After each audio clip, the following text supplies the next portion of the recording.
Hi, welcome back to Rural Spin and our fourth episode in our short series on collecting your own wild yeast for your own sourdough starter. 2 days ago, we mixed together a couple cups of white flour, about a couple cups of warm water, and incorporated a lot of air. The next day, 24 hours later, we just whipped it again really hard with a fork just to incorporate more air. And today, we have a ton of bubbles coming. And I'm calling this starter done. So you'll see in a few minutes exactly what this looks like. So here's our bowl here, and you can see that there's a lot of foaming and bubbling going on here. And even when you tip the bowl, you can see it pull away over on the sides right here. And you can really see how deep the crevices are for where the yeast are starting to activate and get all bubbly in the sourdough. What I'm going to do now is just the final step, because that's it. I mean, it's really not that hard, and now you've got this fully active, wonderful sourdough starter of your own that was perfectly, not 100% free, but 2 cups of flour does not cost much. So what I'm going to do is take a nice mason jar here and just get out the fork or a spoon and just transfer it into this jar. Oh, it's so beautiful and springy and spongy. I mean, you can even hear it.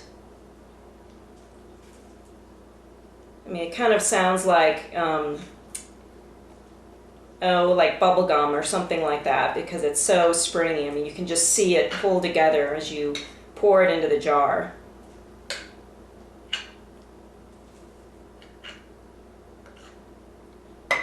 And make a mess in your kitchen. So no one can make a mess in a kitchen like I can. If there's a disaster to happen, flour spilt on the floor, grease over the walls, that's me. So you have here your starter, and what we're going to do next is just add another cup of flour and another cup of warm water just to top it off. So what I'll do is I'll take a couple cups of flour. You know, this is just a half cup measure, and you just kind of dump it in here. Doesn't have to be exact. They're just estimates. And some warm water.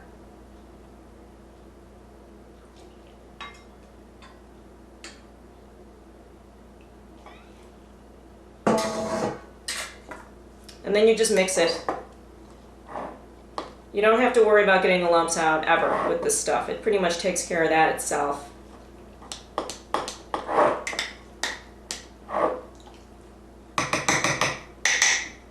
Just gonna get the extra off. And then just cover it with a lid. And you can leave it out another day just to make sure that it's really active and nice and warm, but then you just stick it in your fridge.